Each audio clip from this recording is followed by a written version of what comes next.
Car guys. At 17, I spent a couple of days working in my friend's mechanic shop.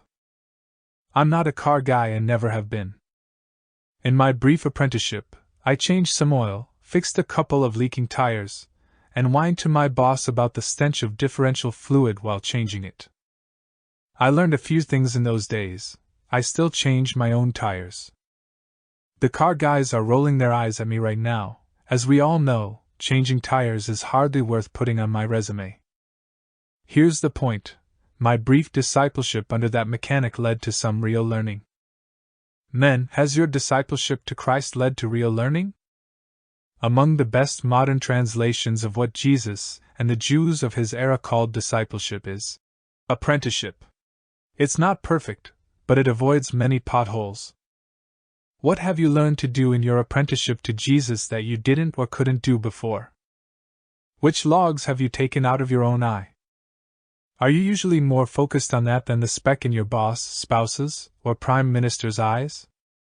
Have you set aside anger in every ungodly form?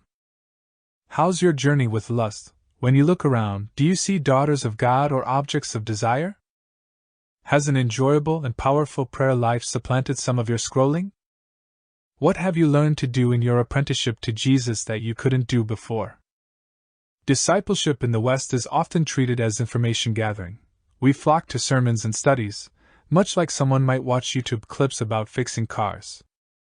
But you identify a good mechanic by his ability to actually fix cars, not by how many videos he's watched about cars.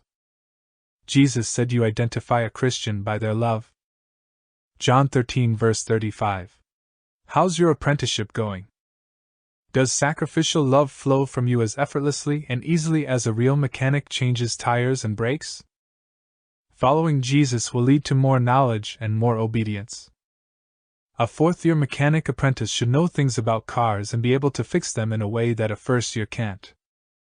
Our doing and obeying must keep up with our knowing. We're apprenticed to Jesus, so let's give him the last word.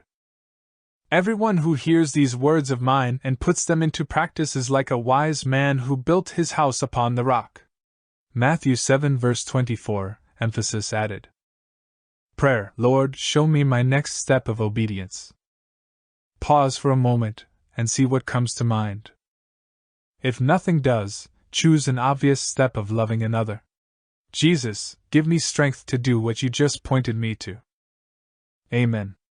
Reflection. Read the Sermon on the Mount in Matthew 5-7 and note anything Jesus teaches there that you've actually learned to do and are doing.